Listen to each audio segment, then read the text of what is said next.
এই গাড়ীৰ ভিতৰৰ পৰা দেখুৱাইছোঁ ৰ'ব। ইমানেই বেছি বতাহ আহিছে ন, গাড়ীৰ ভিতৰত একেবাৰে সোমাই গ'লোঁ। ধূলি বালি একেবাৰে বতাহ।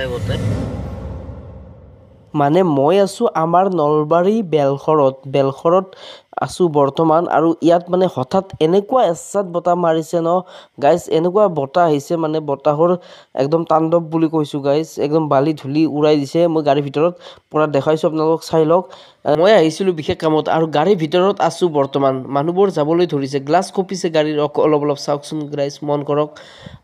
মানুহবোৰ যাব ধৰিছে আৰু কিছু লোকে দোকানৰ ভিতৰতে সোমাই আছে। এয়া বতাহ দিনতে আহিলে ধুমুহা বতাহ বুলি ক'ব লাগিব। ধূলি বালিৰ সৈতে একেলগে ধুমুহাৰ দৰে আহিছে বতাহ। এয়া চাওক বতাহ, গাড়ীৰ ভিতৰৰ পৰা দেখুৱাইছোঁ আপোনালোকক। মই ভিতৰৰ পৰা বাহিৰ ওলাব চেষ্টা কৰিম আৰু বাহিৰৰ পৰা আপোনালোকক দেখাবলৈ চেষ্টা কৰিম। তো গাইজ চাই থাকক ভিডিঅ'টো। হঠাৎ বনালোঁ ভিডিঅ'টো, চাই লওক। ক'ৰবাত কিবা হ'ব বুলি মই হঠাৎ কেমেৰা অন কৰিলোঁ। লগতে ইয়াৰ পৰিৱেশটো আপোনালোকক দেখুৱাবলৈ চেষ্টা কৰিছোঁ। চাওক ইমান মানে তীব্ৰ বেগে বতাহ আহিছে হঠাৎ।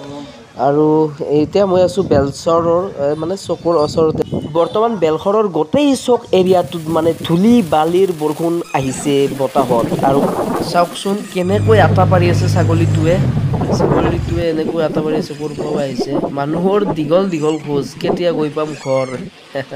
মানে কি ক'ম গাইজ, মানে ছাগলীয়ে মানে এই খাই আছে চাওক, ঠানি ছিঙি পৰিছিল বতাহত।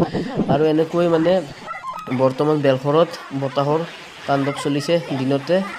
বৰষুণ আহিব কিজানি। তো গাইজ এইটো স্কচৰ মাত, এইটো বুঢ়া স্কচৰ মাত গ'ল গাইজ। মুখখন মই মানে দেখুৱাব নোৱাৰিলোঁ আপোনালোকক। এইটো বুঢ়া স্কচৰ মাক, যিসকলে চিনি পাই দেখা পাব। এনেকৈ এই গাইজ মানে ভিতৰত সোমাওঁ এতিয়া। মানে ভিডিঅ'টো যদি ভাল লাগে guys like and subscribe share কৰিব। বতাহ মানে চকুত পৰি গ'ল, মানে কিবা ধূলি বালি। তো গাইজ ভিডিঅ'টো বাই বাই।